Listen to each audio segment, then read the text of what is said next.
नमस्ते दोस्तों, आज हम ईसीएस के बारे में जानेंगे। सबसे पहले हमें 09/2021 और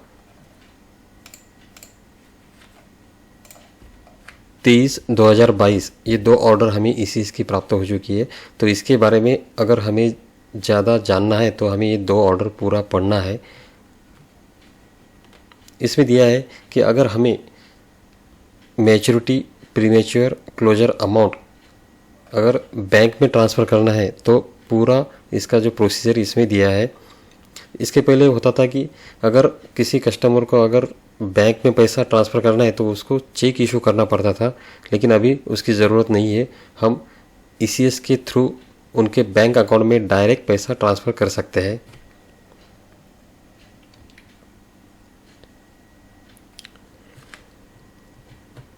तो यहाँ पे ईसीएस मैंडेट फॉर्म दिया है। यहाँ पे आपको ये कस्टमर से फिलअप करके लेना है। नेम ऑफ अकाउंट होल्डर्स, यहाँ पे स्कीम, यहाँ पे अकाउंट नंबर, फिर से अकाउंट नंबर लिखना है। यहाँ पे particulars of bank account in which interest amount to be credited, जो मैच्योरिटी वैल्यू और इंटरेस्ट जिसमें जमा होगा वो बैंक डिटेल्स यहाँ पे पूरा करेक्ट भरना है। Name of bank, name of branch, bank account number savings का, और वो यहाँ पे कोड लिखना है। और digit of MICR code, MICR code bank के फर्स्ट पासबुक पे मेंशन होगा। और चेकबुक अगर उनके पास है तो आप कैंसल चेकबुक की एक कैंसल चेक ले सकते हैं और उसमें आप एमआईसीआर कोड मेंशन कर सकते हैं। इसके बाद हमें यहाँ पे मोबाइल नंबर लेना है, यहाँ पे डेट, यहाँ पे कस्टमर सिग्नेचर, यहाँ पे एपीएम, एसपीएम और पीएम सिग्नेचर, और यहाँ पे डेस्कटॉप। ये रहा हमारा ईसीएस मैंडेट फॉर्म। इसके बाद हमें इसके साथ क्या क्या डॉक्यूमेंट लेने हैं हम यहाँ पे देख लेंगे।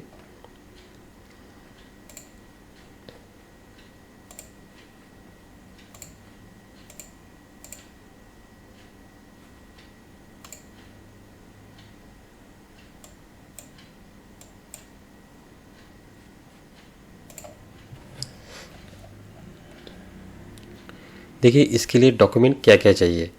सबसे पहले ECS mandate form, SB7A application for closure of account on maturity, SB7B application for premature closure of account maturity. जो अकाउंट का क्राइटेरिया रहेगा यानी मैच्योरिटी या प्रीमेच्योर, उसके रिलेटेड आपको क्लोजर एप्लीकेशन लेना है।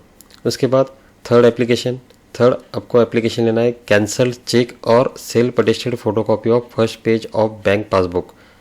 एक तो कैंसल चेक ले सकते हैं या जो बैंक पासबुक का फर्स्ट पेज है उसकी सेल्फ अटेस्टेड फोटोकॉपी आप ले सकते हैं। आधार कार्ड की जेरोक्स, पैन कार्ड और या फॉर्म 60। तो ये जो है ये सभी जेरोक्स आपको लेना है। इस पे आप सेल्फ अटेस्टेड कॉपी ले सकते हैं। और ईसीएस मैंडेट फॉर्म आपको 2 कॉपीज़ में भरना है, डुप्लीकेट में।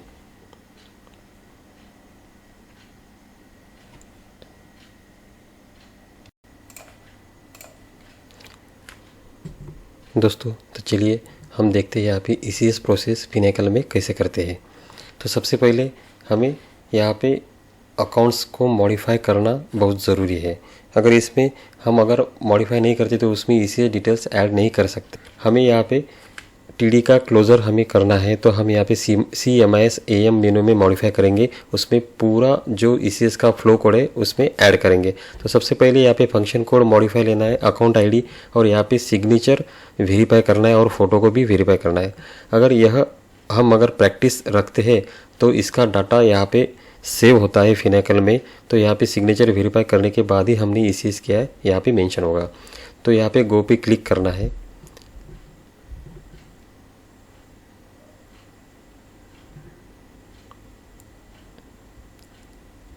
TDMI सीनियर सिटीज़न, इसका जो ईसीएस का प्रोसेस है वो सेम है।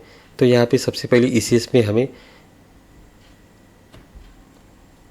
PO पे क्लिक करना है, यस करना है।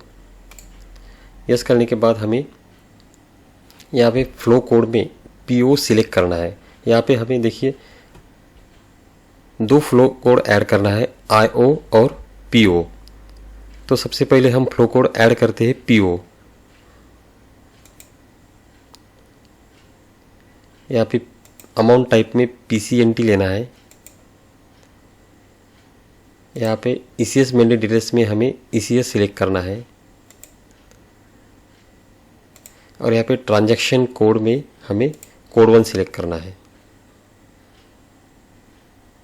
और इसके बाद आती है बैंक डिटेल्स।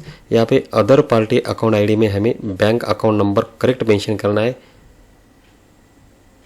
2 या 3 बार चेक करना है। अगर रॉन्ग पेमेंट अगर हो गया तो इसी से रिटर्न की प्रोसीजर बहुत लंबी है। 20,000 तक हम उनको कैश दे सकते और 20,000 के ऊपर उनको चेक इशू करना है। तो यहाँ पे other party name account holder का करेक्ट नेम यहाँ पे मेंशन करना है और फिर बैंक MICR कोड जो बैंक के फर्स्ट पेज पे मेंशन किया है या उनके चेक कैंसिल चेक दिया होगा तो उस पर MICR कोड रहता है। फिर यहाँ पे टैब प्रेस करना है तो पूरी जो बैंक की डिटेल्स है वो हाईलाइट हो जाएगी, फिलअप हो जाएगी। इसके बाद हमें सबमिट बटन पे क्लिक नहीं करना है क्योंकि हमने अभी PO flow code PO add किया है। इसके बाद हमें आईओ ऐड करना है।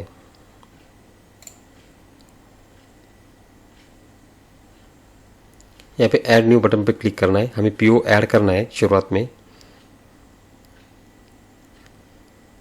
इसके बाद देखिए यहाँ पे जो हमने पीओ ऐड किया था तो यहाँ पे फ्लो कोड चार्ट में वो यहाँ पे दिखाई देगा। इसके बाद हमें फ्लो कोड में जाना है। यहाँ पे आईओ सिलेक्ट करना है। यहाँ पे पीसीएनटी, यहाँ पे इसे सेम प्रोसीजर करना है। ट्रांजैक्शन कोड में कोड 1, बैंक अकाउंट नंबर,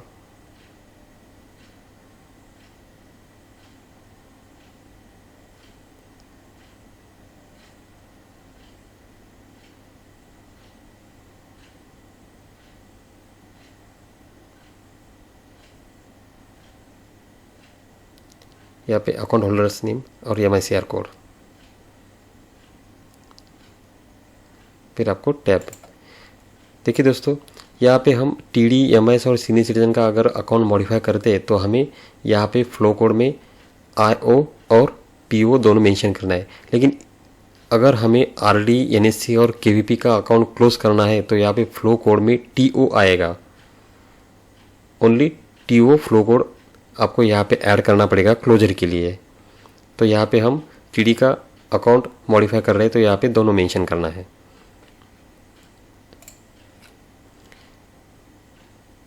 सभी डिटेल्स एक बार फिर से चेक करना है सबमिट करने से पहले। अभी यहाँ पे हमें फिर से ऐड न्यू बटन पे क्लिक नहीं करना है। जब हम आईओ ऐड करते हैं तो ऐड न्यू बटन पे क्लिक नहीं करना है, नहीं तो आपको एरर आ जाएगी। अभी सीधा सबमिट बटन पे क्लिक करना है।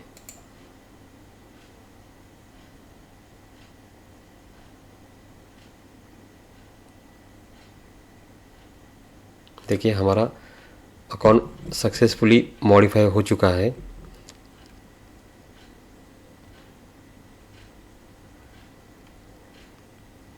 अब ये सक्सेसफुली मॉडिफाई होने के बाद आपको ये सेम मेनू में CMI में आपको सुपरवाइजर वेरीफाई करेंगे, function code verify, account ID, सभी डिटेल्स एक बार सुपरवाइजर फिर से चेक करेंगे। उसके बाद फाइनली आप सबमिट पे क्लिक करेंगे।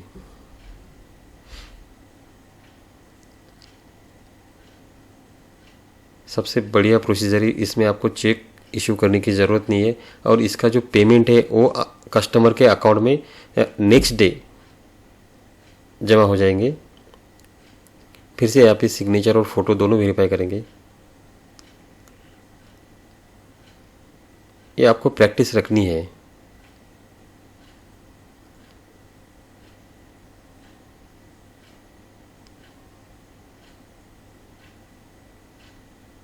Click on okay then verify all bank details. यहाँ पे सभी चीज़ें आपको वेरीफाई करनी है। इसके बाद हम क्लोजर मेनू रन करेंगे। देखिए टीडी का क्लोज़र मेनू HCAACTD है, इसमें हम अभी जो टीडी का क्लोज़र है वो इसी के थ्रू उनका मैच्योरिटी वैल्यू पेमेंट करेंगे।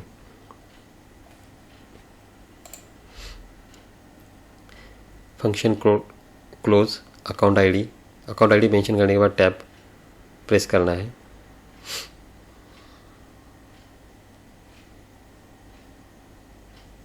व्यू सिग्नेचर्स,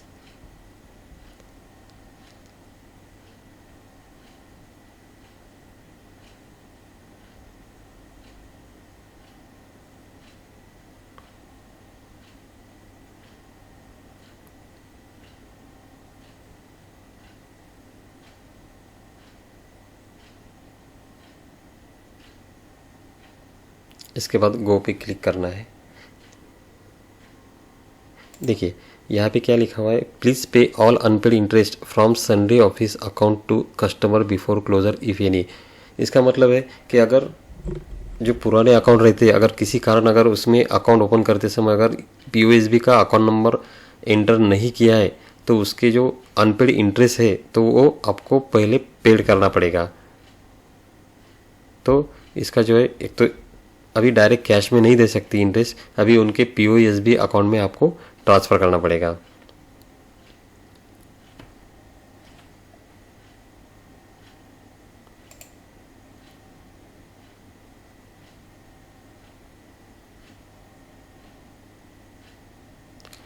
अभी यहाँ पे क्लोजर डिटेल्स टैब पे क्लिक करना है।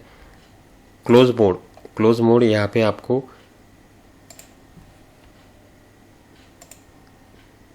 Cash only, SB account, repayment account only और कस्टमर इंस्ट्रक्शन।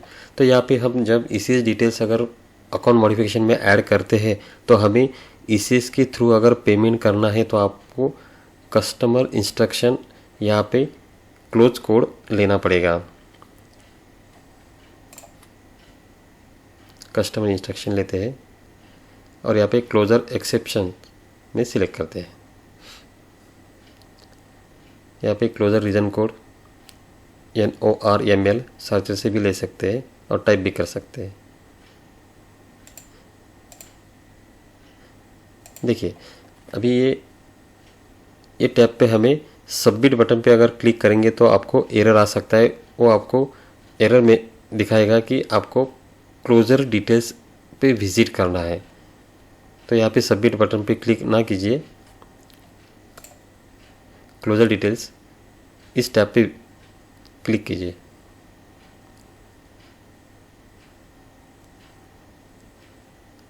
अभी हमको ये टैब ओपन होने के बाद हमें सबमिट बटन पे क्लिक करना है।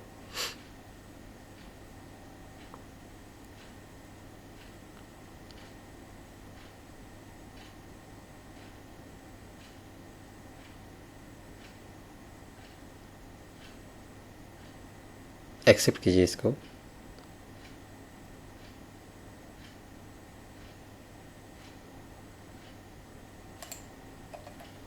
ये हमारा क्लोजर पूरा सबमिट हो चुका है। यहाँ पे जो अमाउंट दी है वो आपको क्लोजर एप्लीकेशन पे मेंशन करना है। यहाँ पे हमने शुरुआत में देखा था कि डॉक्यूमेंट क्या क्या रिक्वायर्ड है।